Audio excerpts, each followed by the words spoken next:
اعوذ باللہ من الشیطان الرجیم، بسم اللہ الرحمن الرحیم۔ میں تمام علماء کرام، ذاکرین، خطبہ، واعظین اور تمام ماتمداروں، عزاداروں کی خدمت میں سلام پیش کرتا ہوں کہ جنہوں نے اربعین امام حسین میں بھرپور شرکت کی اور تشیع کے سر کو فخر سے بلند کیا، اور آپ کی شرکت کی وجہ سے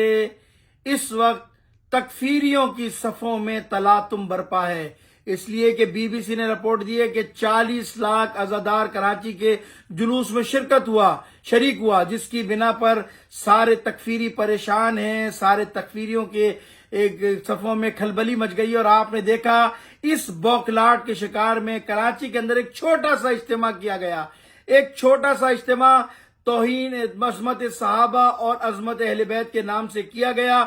جس میں نہ صحابہ کی صفات کو بیان کیا گیا، نہ ان کے فضائل بیان کیے گئے، نہ اہل بیت کے فضائل مناقب بیان کیے گئے، بلکہ اس پورے جلسے میں تشیع کو گالیاں بکی گئی، تشیع کے مراجوں کو گالیاں بکی گئی، ان پر تہمتیں لگائی گئی، قائد ملت جعفریہ کو گالیاں بکی گئی۔ ایک کتا مسلسل بھونکتا رہا اس جلسے کے اندر، ایک تکفیری بھونکتا رہا شیطانی صفت اس جلسے کے اندر۔ لیکن حیران اس بات پہ ہوں کہ ایس ایس پی خاموش ہے، ڈی آئی جی خاموش ہے، آئی جی سندھ خاموش ہے، ڈی جی رینجرز خاموش ہیں، اور امن و امان قائم کرنے والے ادارے اس وقت بالکل خاموش بت بنے بیٹھے ہیں۔ اور میں حیران اس بات پہ ہوں، نہ کوئی ایف آئی آر ہے، نہ کوئی مقدمہ ہے، اور نہ کوئی ایسا اقدام ہے کہ ان کو روکنے کے لیے کیا جائے۔ لگتا ایسا ہے کہ یہ کسی امبریلا کے اندر انجام دیا گیا تھا پروگرام۔ میں تکفیری گروہ کو بھی پیغام دینا چاہتا ہوں، بلی تھیلے سے باہر آ گئی۔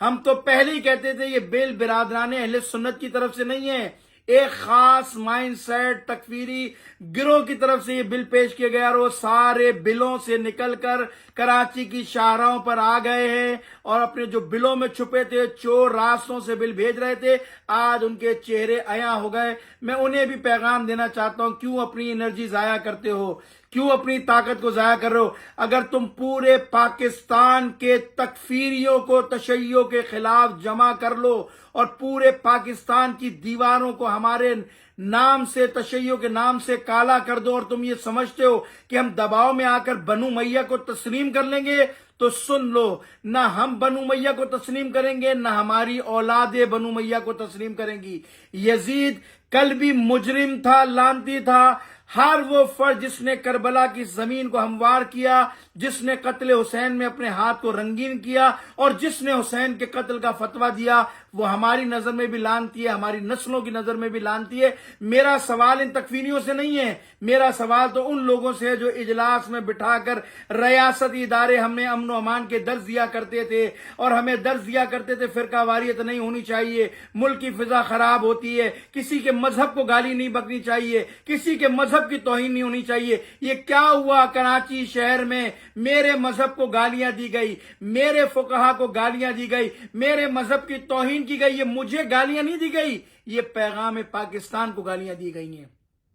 یہ پیغام پاکستان کا مذاق اڑایا گیا، کہ جس میں آپ نے سینکڑوں مفتیان دین اور علماء کرام کے سائن کرائے تھے، آج پاکستان کی شاہراہ پر اس کی دھجیاں اڑا دی گئی ہیں پیغام پاکستان کی۔ میں ریاستی اداروں سے کہنا چاہتا ہوں کہ ان چیزوں سے کچھ بھی حاصل ہونے والا نہیں ہے، لہٰذا آپ کی ذمہ داری ہے کہ جن لوگوں نے مکتب تشیع کی توہین کی ہے، جنہوں نے مذہب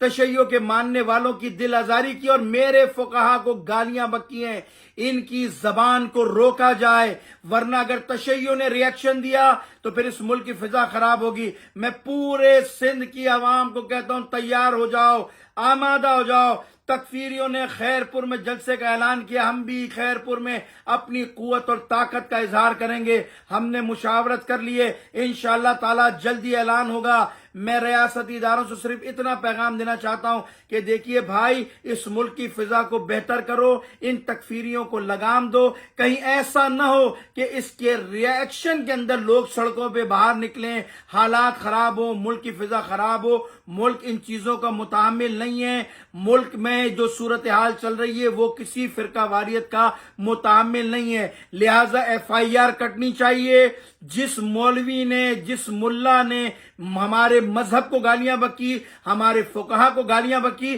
ان کے خلاف ریاست FIR کٹائے اور ان کی زبان بندی کرے۔ اگر یہ صورتحال کنٹرول نہیں کی گئی تو پھر تشیع سے شکایت نہ کرنا۔ ہم بھی طاقت رکھتے ہیں، قوت رکھتے ہیں، اپنی طاقت کا مثبت استعمال کرنا بھی جانتے ہیں، جو 40 میں آپ نے دیکھ لیا۔ میں امید کرتا ہوں کہ جو تشیع پر بھونکے ہیں ان کو نہ صرف روکا جائے گا بلکہ ان کے خلاف قانونی کارروائی بھی کی جائے گی۔ میں تمام مومنین سے کہتا ہوں آمادہ رہیے، انشاءاللہ تعالی جب صدا دی جائے گی تو تمام لوگ اپنے گھروں سے لبیک یا حسین کہتے ہوئے نکلیں گے اور پاکستان کو بتائیں گے کہ پاکستان یہ یزیدیوں کا، یہ بنو امیہ کا ملک نہیں ہے بلکہ یہ اہل بیت کے ماننے والوں کا اور شیعہ سنی کا ملک ہے، یہ تکفیریوں کا نہیں ہے۔ والسلام علیکم ورحمۃ اللہ وبرکاتہ۔